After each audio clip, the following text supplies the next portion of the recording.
엘리사벳은 성령으로 가득 차 큰 소리로 외쳤다. 당신은 여인들 가운데서 가장 복되시며 당신 태중의 아기도 복되십니다. 주님의 성탄을 앞두고 있는 오늘 주님의 탄생에 대한 이야기를 들려줍니다. 첫째 독서는 미카 예언서를 통해 주님께서 탄생하실 장소를 예언합니다. 너 에프라타의 베들레헴아, 너는 유다 부족들 가운데서 보잘것없지만 나를 위하여 이스라엘을 다스릴 이가 너에게서 나오리라. 너에게서 나오리라. 주님의 탄생을 기다리는 우리에게는 주님의 탄생 장소를 아는 것도 중요하지만 더 중요한 준비가 있음을 복음은 암시합니다. 성령께서 너에게 내려오시고 지극히 높으신 분의 힘이 너를 덮을 것이다. 그러므로 태어날 아기는 거룩하신 분, 하느님의 아드님이라고 불릴 것이다 하신 말씀대로 예수님께서는 성령으로 잉태되셨습니다. 그리고 예수님을 기다리는 우리의 마지막 준비는 성령님에 의한 준비입니다. 모든 덕의 어머니이신 성모님께서는 서두르는 법이 없지만 하느님의 일 앞에서는 지체함이 없으십니다. 장차 예수님의 길을 준비할 사명을 띤 세례자 요한의 잉태 소식을 듣고 서둘러 가시는 이유는 그 세례자 요한을 성령으로 준비시키기 위함입니다. 엘리사벳이 외칩니다.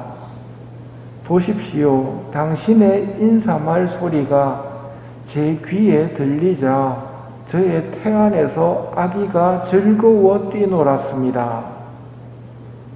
예수님을 잉태하고 예수님께 살과 피를 주시는 성모님의 인사말 소리는 단순한 한 여인의 인사가 아니라 천주의 성모 마리아님의 인사이며 천주의 성모님의 인사말은 세례자 요한과 엘리사벳을 성령으로 가득 차게 만듭니다.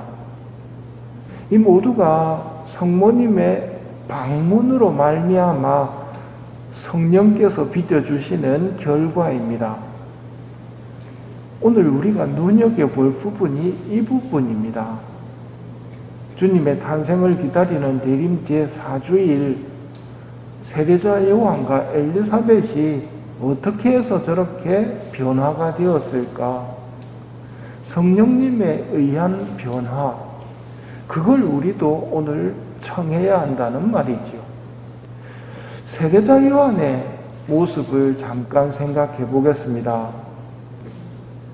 예루살렘과 온 유다와 요르단 부근 지방 사람이 그에게 나아가 자기 죄를 고백하며 요르단 강에서 그에게 세례를 받았다. 이게 세례자 요한이 한 일입니다. 자기 죄를 세례자 요한에게 고백하면서 세례를 받습니다. 즉 세례는 죄가 있는 사람의 죄를 해결해 주는 방법이었습니다. 그러면 세례자 요한은 세례를 받았습니까? 그 힌트가 오늘 복음입니다.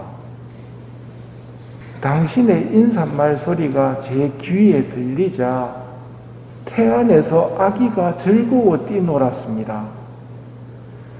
예수님께서 세례자 요한을 성령으로 성령 세례를 베풀었다고 할 수 있습니다. 하지만 듣고 보이는 것은 성모님의 인사말, 당신의 인사말 소리가 들리자 제 태안에서 아기가 기뻐 뛰놀았습니다. 무엇과 같으냐면 고해소 안에서 이루어지는 일과 같습니다. 고해소 안에서 여러분이 들으시는 목소리는 사제의 목소리입니다. 그러나 사제가 자기 능력으로 죄를 사할 수는 없는 일이지요. 사제 안에 계신 예수님께서 사제를 통해서 죄 사함을 선언하시는 것과 같은 겁니다. 성모님의 목소리를 통해 예수님께서 세례자 요한을 세례 주었다고 볼 수 있는 겁니다. 예수님의 성탄을 기다리며 캐롤을 듣고 선물을 준비하고 추리를 만드는 것도 성탄 준비지만 참된 준비는 자기 죄를 고백하며 예수님이 오실 수 있도록, 예수님이 오시는 밤은 신나고 즐거운 밤이라기보다는 고요한 밤, 거룩한 밤에 더 가까운 겁니다. 주님께서 기뻐하실 고요하고 거룩한 영혼 상태를 준비하는 것이 대김 4주일을 보내며 우리가 해야 할 일이겠지요.